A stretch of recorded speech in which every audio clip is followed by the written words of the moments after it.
Bismillahirrahmanirrahim.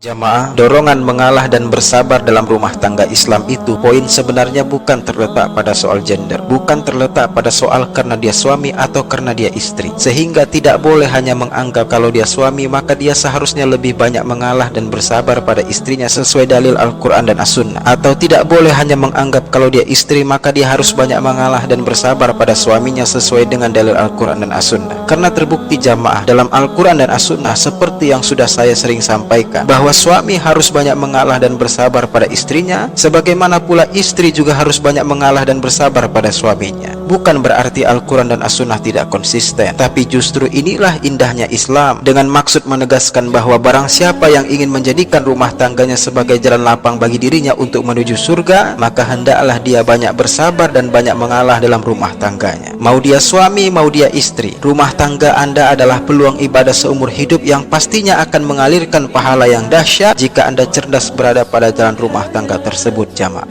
Karena ternyata ada yang tidak cerdas. Contohnya, sering saya sampaikan, pahala suami bekerja dan berikhtiar maksimal menjemput rizki yang halalan thayyiban untuk istri dan anaknya adalah sama pahalanya bagaikan dia berjihad berperang di jalan Allah, selama dia bersabar. Kalau dia tidak bersabar, kalau dia banyak mengeluh, malah melampiaskan luapan emosinya dengan selingkuh, atau malah menggunakan penghasilannya di jalan maksiat, maka dia tidak termasuk suami yang cerdas, sebab dia telah menyia-nyiakan peluang ibadah jihad fisabilillah dalam rumah tangganya. Begitu juga ketika seorang istri mengeluh, tidak bersyukur dengan nikmat Allah melalui penghasilan suaminya, mengeluh menjaga dan merawat anaknya, atau malah meninggikan suaranya di hadapan suami, maka sesungguhnya dia pun bukanlah istri yang cerdas, sebab dia telah menyia-nyiakan peluang pahala surga di balik patuh pada suami serta tidak ikhlas merawat juga mengasuh anak-anaknya.